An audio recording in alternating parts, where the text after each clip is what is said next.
Hello everyone. लक्ष्य YouTube channel पर आप सभी का हार्दिक स्वागत है। आज हम बात करने वाले हैं हरियाणा पात्रता परीक्षा 2023 के बारे में। जैसा कि आप सभी जानते हैं कि जो दिसंबर में हरियाणा पात्रता परीक्षा का पेपर होने वाला है 2 और 3 दिसंबर को। तो आज हम इसी को लेके डिस्कस करने वाले हैं यहाँ पे कि आपकी स्ट्रेटजी कैसे होनी चाहिए, क्योंकि मुश्किल से अब 15 दिन रह गए हैं पेपर होने में। तो लास्ट के ये 15 दिन में कैसे कैसे आप तैयारी कर सकते हैं, और जो सिलेबस में बदलाव हुए हैं, क्योंकि अभी तक भी बहुत सारे कैंडिडेट ऐसे हैं जिनको ये बात नहीं पता है कि अब की बार सिलेबस में बदलाव हुए हैं।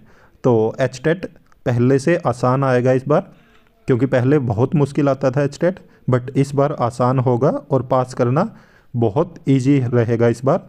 तो और जैसा कि आप सभी जानते हैं कि हरियाणा में अब 1380 स्पेशल एजुकेटर की वैकेंसीज आने की चर्चा चल रही है। तो इस क्या पता इस एचटेट के बाद एडवर्टीजमेंट हमें देखने को मिले, तो इसलिए ये पास करना बहुत ज़रूरी है जो भी हरियाणा में स्पेशल एजुकेशन टीचर बनना चाहते हैं। तो चलिए आज सबसे पहले देखते हैं हम कि क्या क्या चेंजेज हुए हैं और अपनी स्ट्रेटजी हमें किस तरह से रखनी है लास्ट 15 दिन में।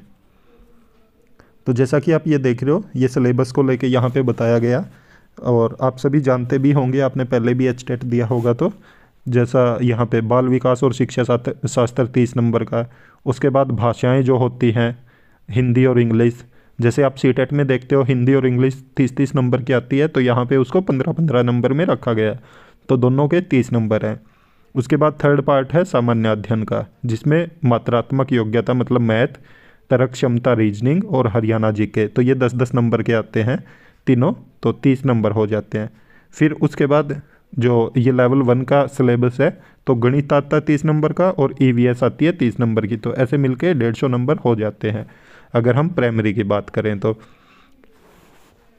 उसके बाद अगर हम बात करें टीजीटी की, तो टीजीटी में वही जैसे आप देख रहे हो कि बाल विकास और शिक्षा शास्त्र, भाषाएं 15-15 नंबर की, 10-10 नंबर के, ये 3 पोर्शन है जो ये सब में कॉमन रहते हैं, चाहे वो प्राइमरी हो या टीजीटी हो या पीजीटी हो।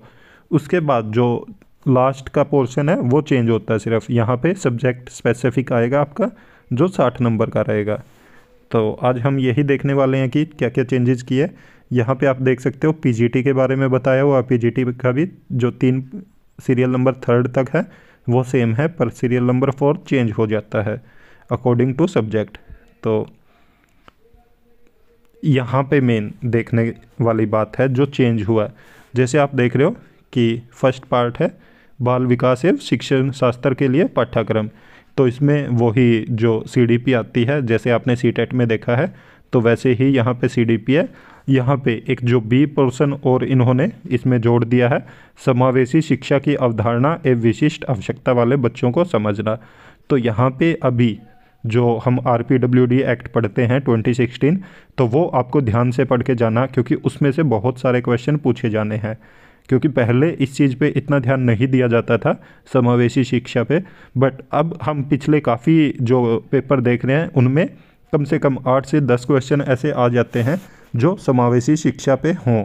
तो यहाँ पे अगर हम बात करें सीडीपी के अलावा भी कई बार पूछ लिए जाते हैं क्वेश्चन, तो पूरे पेपर में अगर हम बात करें तो 8 से 10 नंबर का हमें देखने को मिल जाता है। तो इसको बहुत ध्यान से पढ़ के जाएं, क्योंकि आपको सभी डिसेबिलिटी के बारे में पता होना चाहिए, और उनके जो भी डेफिनेशंस हैं, तो मीनिंग है और टाइप है, तो इन सब के बारे में आपको अच्छे से पता हो। उसके अलावा देखें हम यहाँ पे, जैसा आप देख रहे हो भाषा में भाषा 1 है और भाषा 2 है, तो हिंदी और इंग्लिश।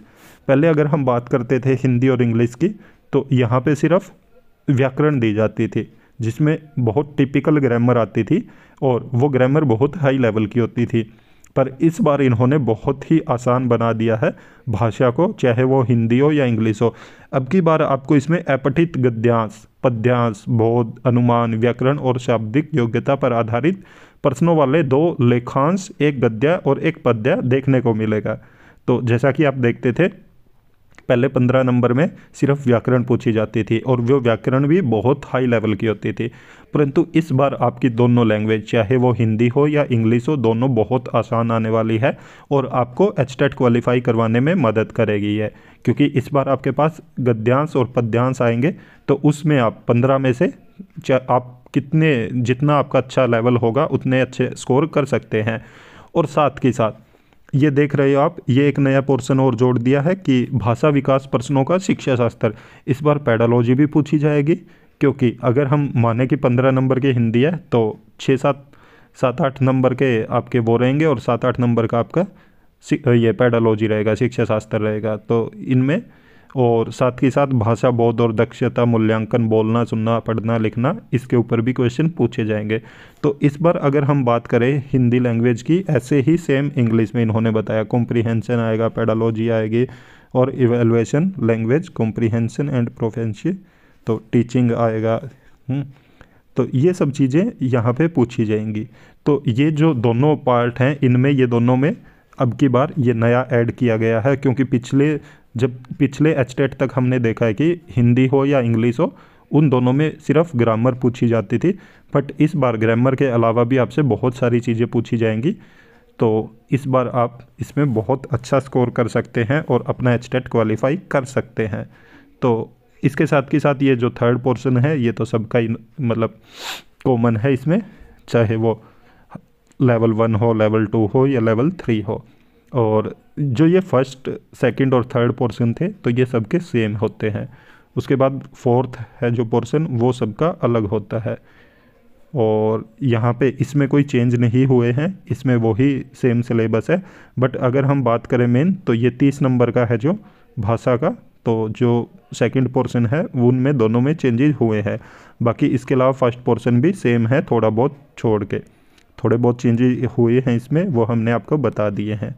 तो बाकी ये लेवल 1 का है सिलेबस, तो इसमें ये भाग 4 जोड़ा गया जो कि गणित और पर्यावरण अध्ययन है, तो ये भी सेम ही है इसमें, तो आप देख सकते हैं। फिर ये 2 लेवल 2 का आ गया सिलेबस, इसमें भी वो फर्स्ट सेकंड थर्ड जो सिलेबस है वो सेम ही है, तो वही चेंजेस किए गए हैं इसमें भी। ये आप देख सकते हैं, जैसे अगर आप SST सब्जेक्ट आपका, तो ये SST का सिलेबस है यहाँ पे, तो आप इसको भी देख सकते हैं, ये भी बिल्कुल सेम है। तो अब की बार एचटेट वालों ने सिलेबस मेंशन किया, क्योंकि अभी तक एचटेट का सिलेबस मेंशन नहीं होता था, और अब की बार इन्होंने सिलेबस मेंशन किया है। और पहले जैसे आपने देखा है कि फैक्चुअल क्वेश्चन ज़्यादा आते थे, इस बार इन्होंने हर चीज़ में शिक्षा शास्त्र को ऐड किया है। जैसे आप यहाँ पे भी देख रहे हो, विषय से संबंधित शिक्षा शास्त्र, विषय से संबंधित शिक्षा शास्त्र, तो हर चीज़ में आपका शिक्षा शास्त्र जरूर आएगा। तो इस बार आप अच्छे से तैयारी कीजिए, क्योंकि जो शिक्षा शास्त्र के क्वेश्चन होते हैं, पेडालॉजी के क्वेश्चन होते हैं, वो बहुत हेल्प करते हैं हमें किसी भी टेट को पास करवाने में। तो इस बार आप अगर देखें तो 15 नंबर के आपका लगभग लैंग्वेज में आएगा जो पेडालॉजी है, और 15 नंबर का आपका सब्जेक्ट में आएगा, तो 30 नंबर और 15 नंबर का ही आपका साइकोलॉजी में आएगा, शिक्षा शास्त्र। तो ऐसे 45 नंबर कम से कम आपके पेडालॉजी के बन रहे हैं। उसके अलावा अगर हम बात करें कि लास्ट 15 डेज में हम तैयारी कैसे करें, तो अगर आपके कॉन्सेप्ट क्लियर हो चुके हैं तो आपको सिर्फ रिवीजन करना है इस टाइम पे, क्योंकि लास्ट 15 डेज हैं, तो इसमें आपको रिवीजन करना है और PYQ जो प्रीवियस ईयर क्वेश्चन होते हैं उनको लगाना है।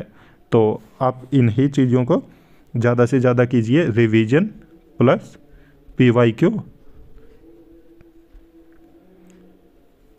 ज़्यादा से ज़्यादा लगाइए, क्योंकि आप जितने ज़्यादा प्रीवियस ईयर क्वेश्चन लगाओगे तो उससे आपको बेनिफिट मिलने वाला है। और आप साथ ही साथ जो पिछले कम से कम 10 ईयर हैं तो उनके ज़रूर PYQ लगाइए। और साथ ही साथ आप जो भी अगर आपका कोई कॉन्सेप्ट छूट जाता है तो उसका बहुत अच्छे से रिवीजन कीजिए। और जैसा कि आप देख रहे हो कि इसमें मैथ और रीजनिंग भी आ रहा है, तो आप अटेम्प्ट करने का भी अपना एक तरीका होता है, क्योंकि जो मैथ और रीजनिंग है वो थोड़े से टाइम कंज्यूमिंग है। तो आप जैसे अटेम्प्ट करोगे, सबसे पहले आपको CDP अटेम्प्ट करना चाहिए। तो CDP के बाद जैसे ही हम सेकंड पार्ट पे आते हैं तो लैंग्वेज का पार्ट है, तो हमें लैंग्वेज अटेम्प्ट करना चाहिए। और थर्ड में हमें सबसे पहले सब्जेक्ट अटेम्प्ट करना चाहिए जो हमारा सब्जेक्ट है। उसके बाद हमें जो थर्ड पोर्शन है हमारा, जिसमें हरियाणा जीके मान सकते हैं, और जो एप्टीट्यूड है, जो मैथ है, और जो रीजनिंग है, तो इन चीज़ों को सबसे लास्ट में आप जब भी क्वेश्चन पेपर को सोल्व करोगे तो इस चीज़ को सबसे लास्ट में करोगे, क्योंकि अगर आप इस सीरियल में चलोगे, इस सीरीज़ में चलोगे, तो आपका क्वेश्चन ज़्यादा से ज़्यादा अटैम्प्ट होने के चांस है। तो पहले बल्कि आपको रीजनिंग करना है, मैथ की जगह पहले आप रीजनिंग करना और फिर सबसे लास्ट में मैथ करना है। तो सबसे पहले आपको सीडीपी करना, फिर लैंग्वेज पे आना, फिर सब्जेक्ट आपको सोल्व करना है, और फिर हरियाणा जीके, फिर रीजनिंग और फिर मैथ। इस सीरियल में लेके चलना अपने पेपर को। मुझे लगता है अगर आप इस सीरियल में अपना पेपर करेंगे तो आपका पेपर बहुत अच्छा होगा और ज़्यादा से ज़्यादा आप अटैम्प्ट कर सकते हो। लास्ट में अगर मैथ के कोई क्वेश्चन छूट भी जाते हैं तो कोई बात नहीं, क्योंकि उनमें टाइम बहुत लगेगा। तो इसलिए आप जल्दी जल्दी जो पोर्शन आपका मतलब आसान है, सरल है, तो उसको कीजिए। उसके बाद आप जो सोल्व करने का, चाहे वो रीजनिंग है या मैथ है, उनको कीजिएगा। और ऐसी और भी इन्फॉर्मेशन पाने के लिए आप हमारे यूट्यूब चैनल को ज़रूर सब्सक्राइब करें, साथ में बेल आइकन का बटन ज़रूर दबाएं, ताकि जब भी हम वीडियो अपलोड करें तो तुरंत आप तक नोटिफिकेशन पहुंच जाए। और वीडियो को ज़्यादा से ज़्यादा लाइक करें, साथ में शेयर भी करें। और अगर आपका कोई डाउट है तो वो ज़रूर पूछिएगा, हमें कमेंट ज़रूर करें। Thank you.